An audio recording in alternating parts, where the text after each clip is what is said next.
Meet our audience. They're cutting their hair, working, living their lives, sharing stories, and always listening. So if you're going to interrupt them, it better be good. Prime Media Broadcasting Sales. We help you connect with every fantastic, quirky, and exciting individual in our audience, from the barbershop to the boardroom. Let's make sure your brand is heard. Contact us at advertise@primemedia.co.za today. 702. The upside of failure. Proof that a setback can lead to a step forward. Upside of failure. The last one for the month. And what a way to wrap up January than with the phenomenal songstress that is Bucie, my darling. Hi, gorgeous. I haven't seen you I just need to see your eyes for 2 seconds. It's just all these cameras. Oh my gosh. I know, it's bright and there's cameras and everything. How are you? I'm good, my love. How are you? I feel like know. it's like this overdue reunion. I know. No, it is. I mean, yo, Lebo, it is. Oh my gosh. Listen, you know, every time I think of you, I think about what you did on the sing-off with the a cappella kids, where you did Easy to Love and they sang your song completely a cappella. So all the heavy K production, remember? When you were singing, we did a lot of things we together. So which one are you talking about? Where you were singing, it was 10 a cappella groups, and you were the opening number. It was a show on SABC One many years ago. Oh, that's many years ago. I know, and it's when Easy to Love was still quite out there. Yeah. And when I heard those kids' voices just uplift when you joined them, because we were rehearsing without you, and then I see it. That was one of my favorite. Even just everything, how it at the Soweto Theatre, the kittens going up. Yeah, now I remember. And I think I do forget that we've done so much. We've done so much together. That's why I'm like, which one? My goodness. Firstly, I before I get carried away with you, I love your, I love your voice. I love your energy. Even before Easy to Love happened, I think we were introduced by Boza at some point, where I'd be like, this woman can sing, and you were not big yet. And I was like, sometimes I need to let that blonde hair. Oh my gosh. At some point were you singing some gospel back then? No. I can't remember what you were doing back then. I think I was Joy Tele on Rhythm City. That's why I was singing gospel music. I even forgot about that. We haven't worked on Rhythm City together. Forgot about that. Oh my God. Because now I'm just answering the question. I'm just like, yeah, on Rhythm City, and you're like, and I'm like, actually, I forgot that you were on Rhythm City. So you are how many years in the industry now? It's 17 years now. How does that make you feel? Do you feel like if you were yourself 17 years ago and somebody told you where you'd be in life right now, you would believe them? I think so. Really? I would have believed them, because I've always known that I was designed for amazing things. So I always had faith in God that you can't give me this picture in my head. You can't give me this vision that I have of myself and not be there to help me get to it. So yeah. And in the midst of the beginning of your career, it's very easy for people to think your breakthrough was something, but maybe your personal breakthrough was something else. Something else. What for you was your breakthrough, particularly in this industry, and why was that the breakthrough? Because yes, there are songs that blew up, that got more people to know you, but that might not have been your breakthrough. Easy to Love. Easy to Love was my biggest breakthrough. Even how it came about, going to studio and just having Heavy K play all these other beats, trying to confuse me when I've already chosen this one. And I was like, can we go back to that one? He's such a G. I love him so much. I think he has more than 3,000 songs on his computer. He's always producing. He's always creating new music.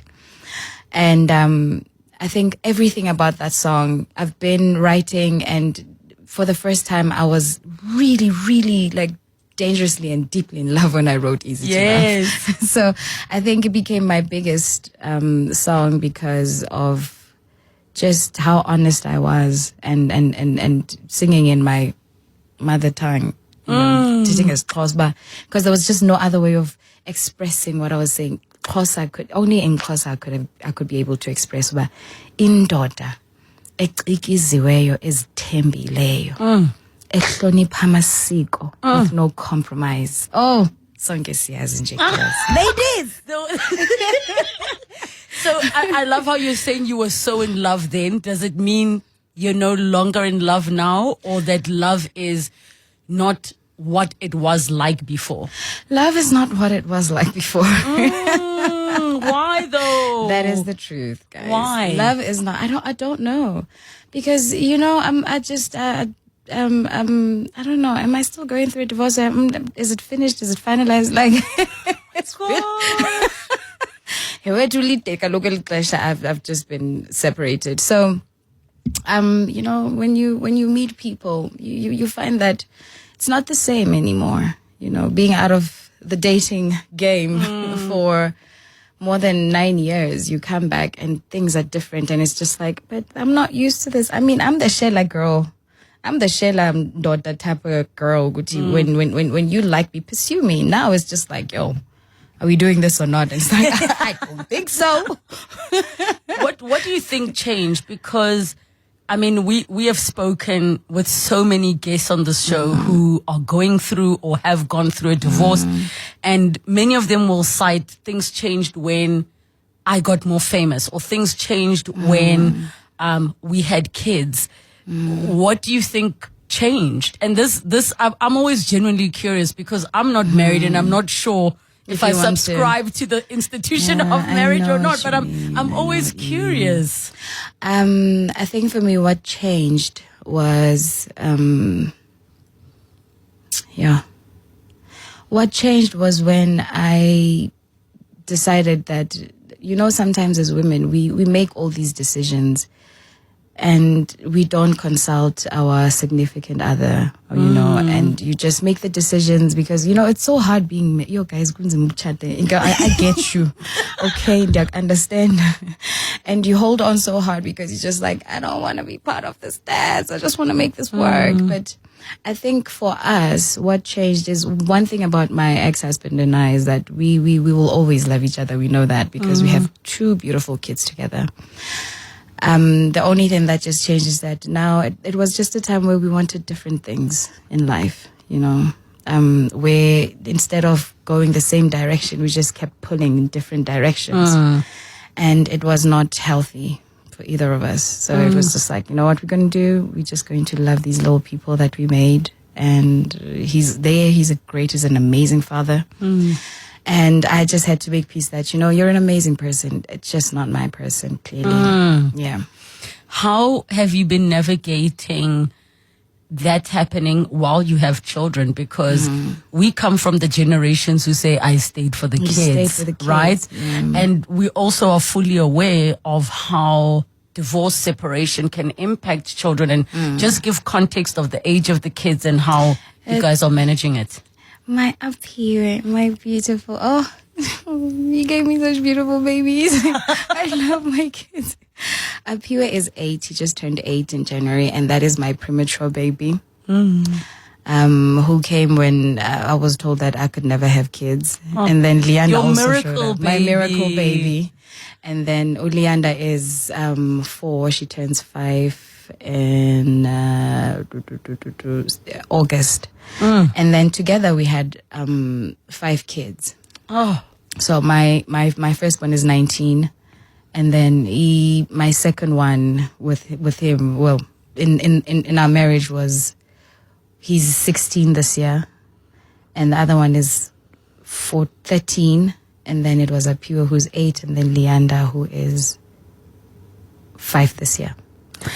I love how you speak about all of the kids, because those are my kids. You know, some people don't do that. No. Those are my kids. That's why people were confused when I said I had 5 kids. Like, what do you mean? I birthed 3, but I had 5. Yes. And, it can only be God. The only thing that we can do really is just to pray for our kids and just ask God to just guide them and be with them and protect them. Because life is life, guys. And they just need to know how to navigate through life and just know to whatever happens, it all comes down to love. So love definitely helped them to be able to handle the whole situation because we love them. When you got married, and I'm not sure the order of events or the intention. Sometimes what I've seen is that there are women whose stars are rising, and then marriage changes their careers so much. How are we talking about this? Because I don't think this was our topic. we have to know because it's been different. I mean, I know so many women in the industry who sometimes the husband is a manager. Sometimes the husband is like, you're not going to work anymore. Sometimes, and I refuse to believe that the career is determined by that, but it looks on the outside like that's the case. That's the case. Your star was rising and it felt like you disappeared. No. You know, it felt like how? Okay, Bucie. Yeah, but remember, Pella, the star was there. Like it was just shining. Right now it's time for the star to just shine through the cracks. Yes. But it has always been there. When I then made the decision, Lebo, you know how the industry can be. I just felt like, I feel like a broken record. There was just no going further than where I was. So I felt so stagnant.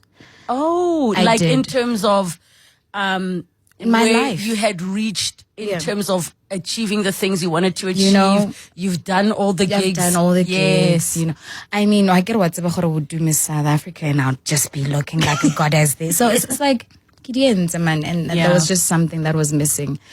And I was ready to start a family.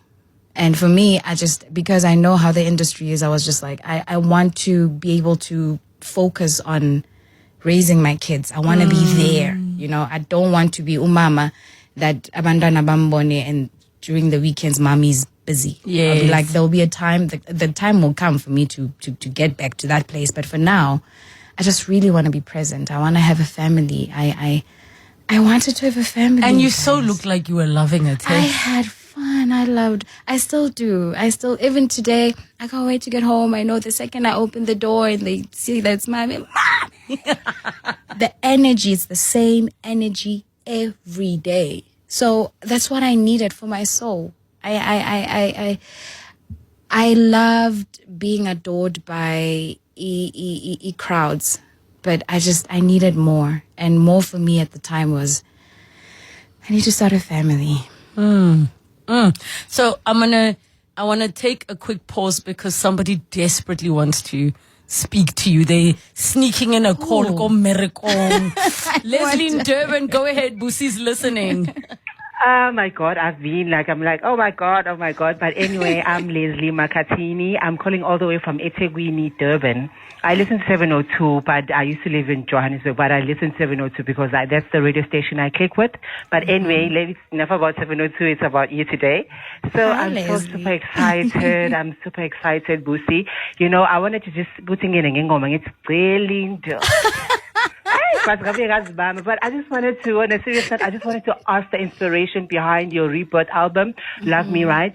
Even though it reminds me of my ex, like I listened to it. It's okay. It's time because it was 2018. I think it was around August, September, if I'm not mistaken. And I played the song and and I'm like, oh my God. And then I was with that person at that time. But now that song is just on my playlist. It's on Apple Play. It's on Spotify, and I play it. And yeah, you, I Leslie. love it. And we love you, like it's a winning and hopefully you might come very soon. And then if powers may be, and then they book you ufike and just so they can just see you. We love you, Sister Tandiwe, and God bless you, and God bless your family also. And siyakuthanda kakhulu sisi. Thank you. Leslie, is Bucie worth losing your job over? Bucie's worth it, ne? I'm telling you. Leslie.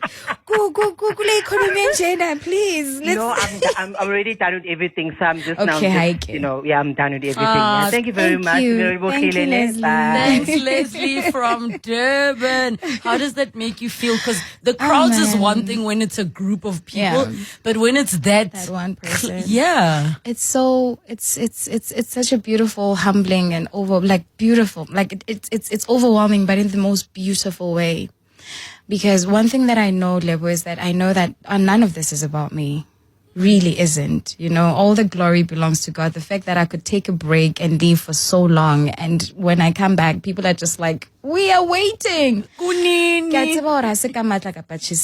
Yes. And it humbles me because, like I just said, because it's not about me. It's not my shine. It's not my glory. I'm just a vessel. So when I hear that people, because one thing that you can tell from even his voice, everything that he's saying, it's that love that is so pure, that is just like unfailing, that is always there, that never goes away, that people have for me. It's a blessing. Is having a family something you always knew you wanted, even when you were a child? I knew that I always wanted to have a family. What is the reason? Is it because you grew up in a family where you're like, oh my gosh, this is so amazing, I need to do it again? Because for some people, their inspiration is, I never had a family that looked healthy, that looked whole. So I wanted to do that for myself. No. I had a healthy, wholesome family. My dad loved my mom till his last day on earth. I have my sisters, 2 sisters and a younger brother. Sikule Sivana, even when we were fighting when we were young. But now we all get along. We are always together. We have each other's back. So I've always wanted to have kids because I had my son, my firstborn son, when I was 18. So I have a very old boy. I mean, I don't want him. He's 18 and she says an old boy. Oh, he's old. He tells me that I'm old. I guess maybe that's because he says, "Mommy, yo." Lip voice again. Are you aware that you're chasing 40, mommy? Hey, manu kulile. So now you kulile. I had Utolan when I was 18, and he was my only child, and I thought he was going to be my only child because at some point I got very sick, and then I was told that I can never have.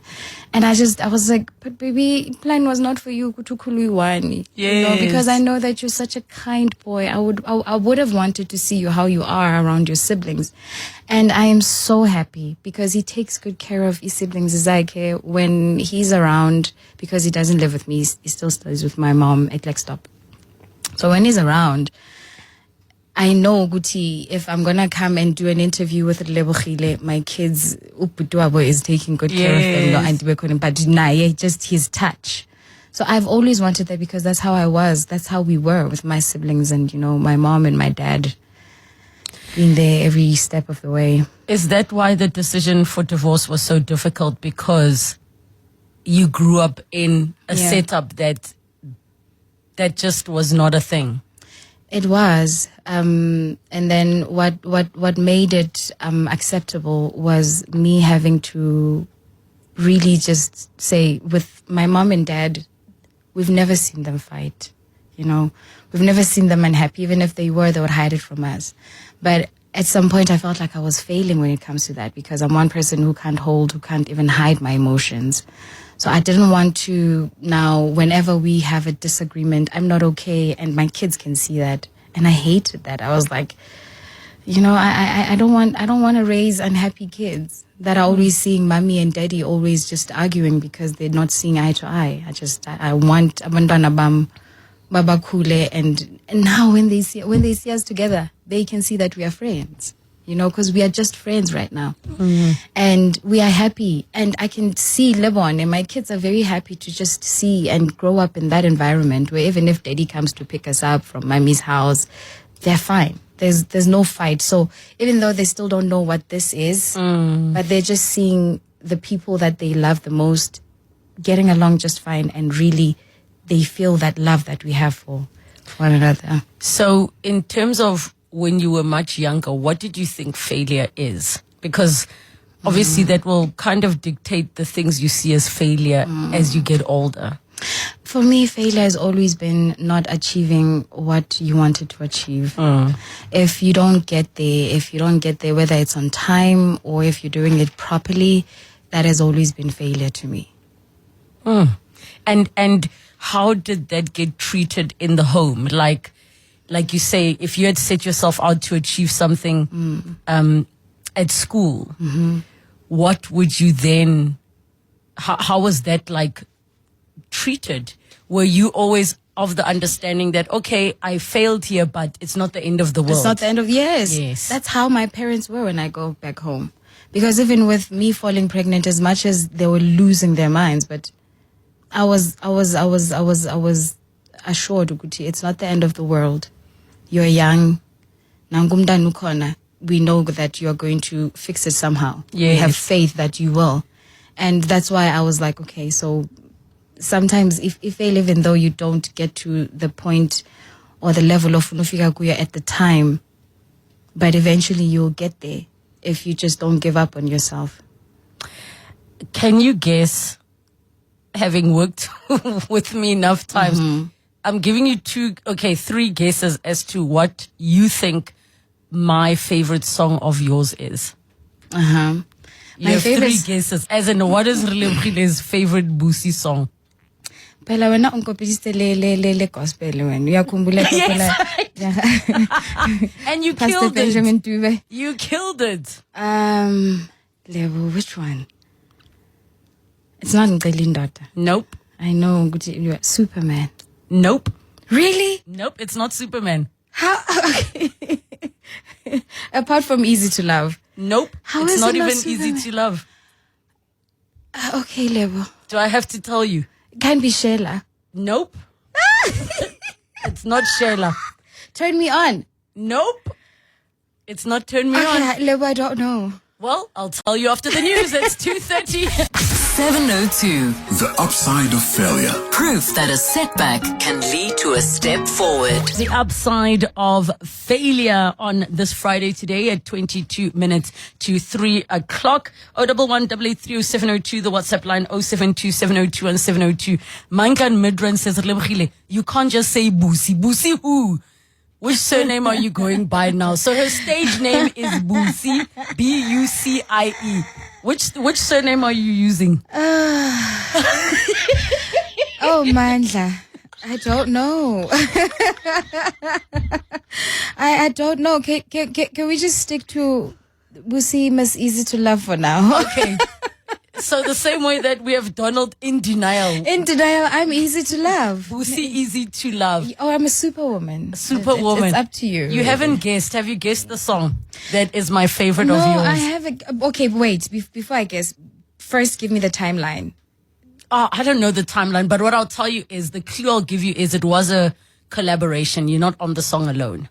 Okay. And second, the other think- clue, it is so soulful. The chord progressions, the song goes into places that you don't expect. That's Black Motion. No, Still. Oh, wait. Angels are watching. yes, Angels are watching. Of course. And good with Louis Vega. because you even made me. It's such a difficult song to perform, Lebo. I know, and no. Now that also to what it takes to places, I'm thinking, hey Pingom.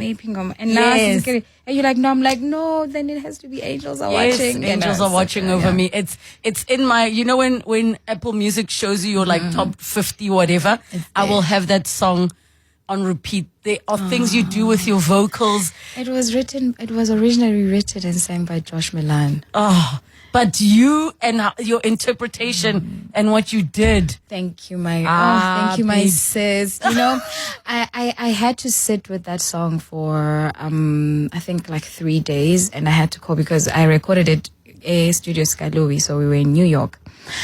And I had to keep asking him, like, what are you saying? Because now some words, Americans, how they sing sometimes. Yes. And I'd be like, what does that mean? Because Joshua deeply. I had to ask him to explain. The English was Englishing. The English was yeah, and I took some time with that song, and it really it meant something to me when I ended up just delivering it. Now it was really coming from me because I knew exactly what he was saying. So that is like a love song to God. Oh. Somehow, I know you will always be here. Because life is beautiful knowing you're there. But how nice is it knowing that angels are watching Angels are over watching. you all the time? All the time. Angels, you know, my life is evident. My life is evidence of angels are watching me. Because it's my testimony. I wouldn't be here today if the angels were not watching me. I was involved in a very bad car accident that nearly claimed my life when everyone When was just this? last year. I know I'm private. I get WhatsApp, but no one will. Yeah, And it's just you and I now talking, so it's fine. you know. Yeah, when everyone was just like, "How did you survive?" I kept on sending pictures, like, "Is that you?" And I'm like, "Yeah." Angels are watching. God said no, and my guardian angels, they said it's not yet time. She's going back. She needs to do what she needs to do. How did that accident impact your life? That's I don't know. Should it be a story, Vanda? I mean, it's sometimes the story is not the what happened, because sometimes I think people What want to it know did. details. What happened? Were you this? Da, da, da. But I think hear I'm your more question. interested in how did it shift you? Yeah, that I'm trying to come up. I'm trying to answer that. Yeah. Did it restore faith? Did it deepen It your did. faith? It showed me just how much God loves me and how important I am to Him. Because at some point I was even praying and just ready to have God receive me, because I was like, I think this is it. So the fact that God fought for me like that, and He made sure that it's His decision and I'm going to come back and I'm going to do what I'm called to do, because He felt like I wasn't done. I wasn't finished with why I'm here. I haven't lived my purpose. So, yeah. Did everyone manage to come out alive from that accident? Everyone. Everyone. I was like the only casualty, actually. Yeah. I am wondering about, you made a decision to focus on family. How do you make that transition? Does it just mean you say, guys, I'm switching off when queries come in for people to book you? Like, how does that work? Okay, so how that worked was, I don't know. I really am my father's spoiled brat. God loves me, guys. He loves all of us. Sometimes I just feel like, I think I'm your favorite, even if you don't say it. Because I did say I'm taking a break, or rather I was quitting, because that wasn't a break. That was like, I quit, I'm done. But because music, As in, you told your team, or you made an announcement? I made an announcement. I was like, yo, I love you guys. I've got nothing else to give. I'm all cried out. I'm all loved out. I just want to do something different with my life. And music just kept calling me, because even when I was taking that break, I still had bookings that I was doing, especially internationally. So whenever some of them we would don't decline them because of logistics and everything. But then some of them would just come right at a time where I am feeling a little empty, and it's just like, oh, I get to be on stage. I get to go and just pour more onto myself. And now, I'm overflowing with just gratitude. And so, yeah. I just remembered something, and I don't know. Did you not have a restaurant in Melville? Yes, we did. So you won't know, because I never ordered directly from you. But there was a time when I was working at Metro FM, and I used to order via Uber Eats so often from that restaurant. And then Jiggy, it was gone. I would love le dombolo. Like, what happened to the business? Was it COVID? Like, how did all of that happen? That was even before COVID. My ex-husband, he's a serial entrepreneur. He doesn't stay in one place for too long. He gets bored, so he does this, and then when he feels good, it's there. He's like, okay, no, let's do something different. So that's basically what happened, really. Oh, that food was so good. I know. And plus, you know what I loved about the restaurant is because that's my kind, that's my kind of food. Yes. And if it's pizza and ndifuna idombolo. Ndifuna umleqwa. Were you the one who cooked? Where's the person who was cooking? Yvonne, I'm sure you're listening. Shout out to you. But no, I wasn't cooking. So, in fact, you'd hardly ever see me there. Oh my goodness, no, that food was so good. And sometimes I'd be like to the team, are we getting? And we would order because it was just so convenient. Some of the messages coming through on the WhatsApp line. Hi, Bucie. I'm enjoying this interview. She is so deep, genuine, humble, pure. Just a few of the values coming through. Thank you so much, Dr. Thank you. Filimon Mahuma from Midstream. And then some of your messages coming through in the voice notes. Hi, you have my crush there. I remember when I think she announced that she was retiring.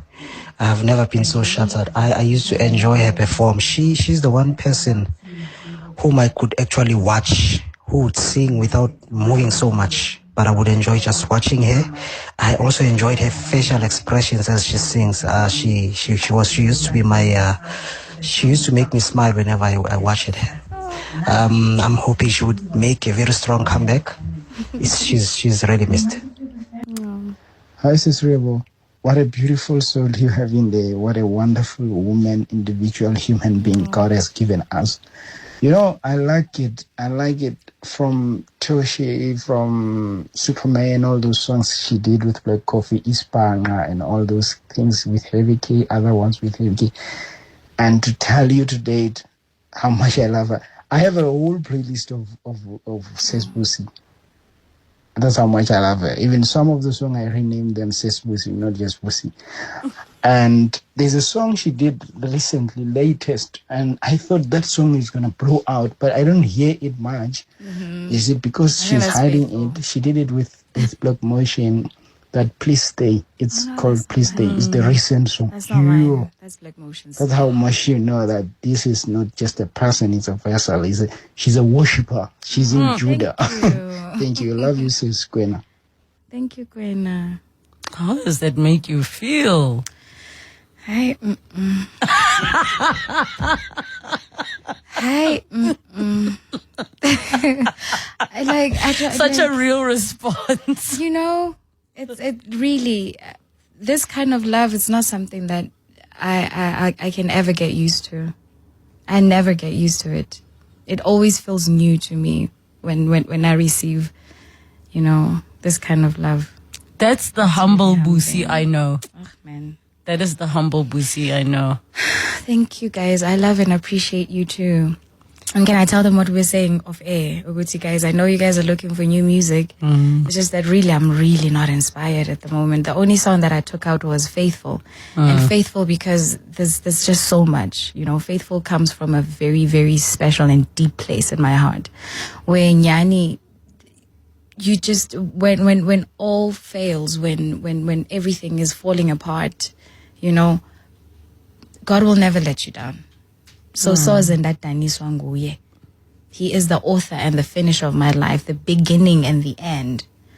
So for now, that's the only thing that I could offer you guys, because that's where I am. Because with everything that has happened in my life, if I have to write a book, you know, I mean, Isos is only our Heavenly Father. We're going to take another break. 011-883-0702. The WhatsApp line 072-702-1702.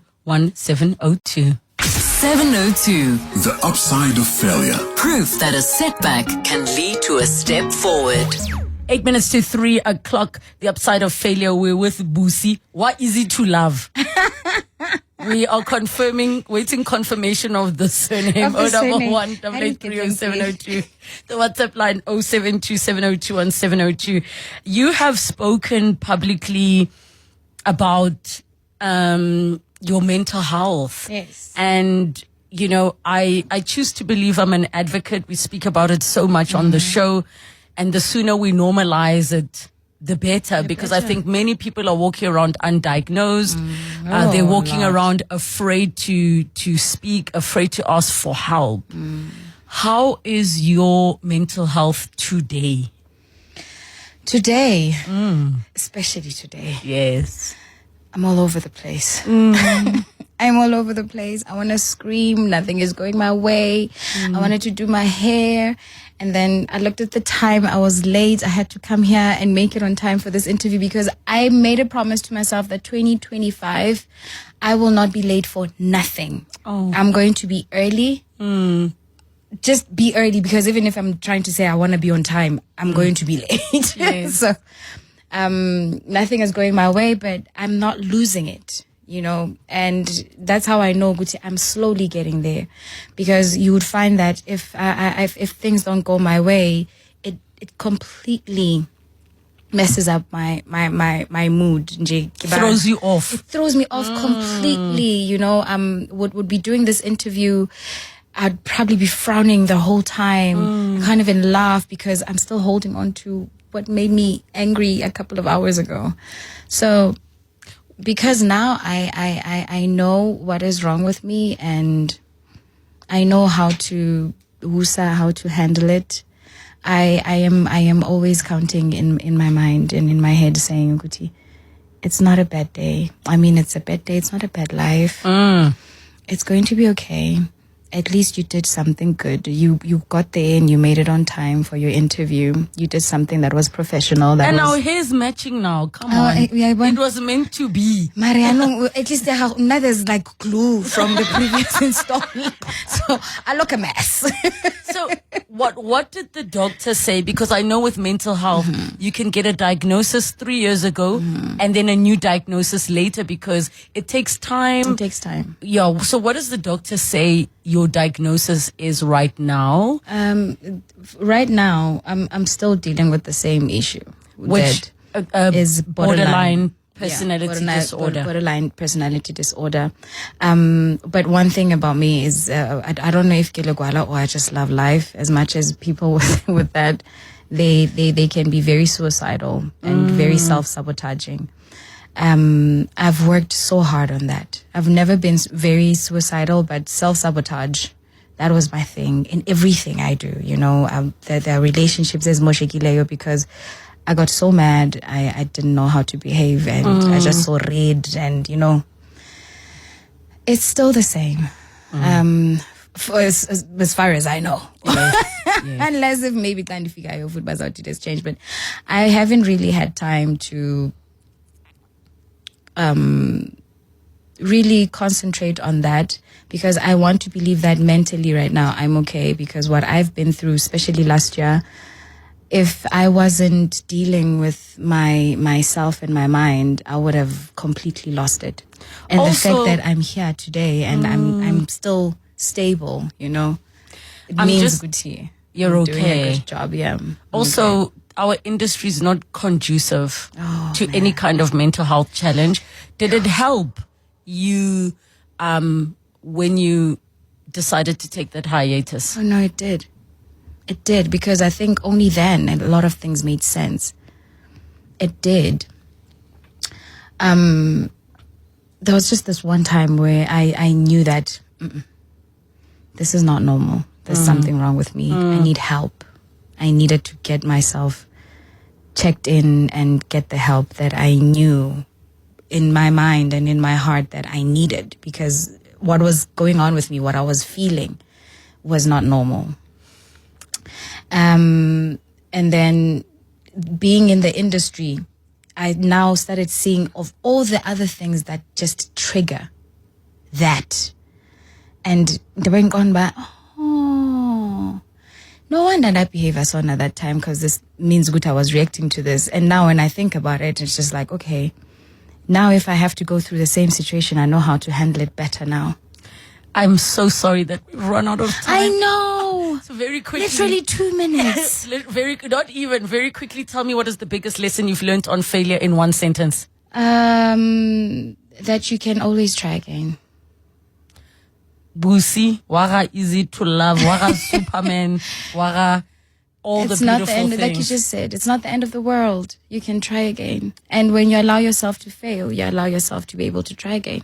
I love you. I love you. I adore you. I love and you. I wish you healing, strength, Thank and you. light. Thank you. And thank you to everyone that is listening. I love you and I appreciate you too.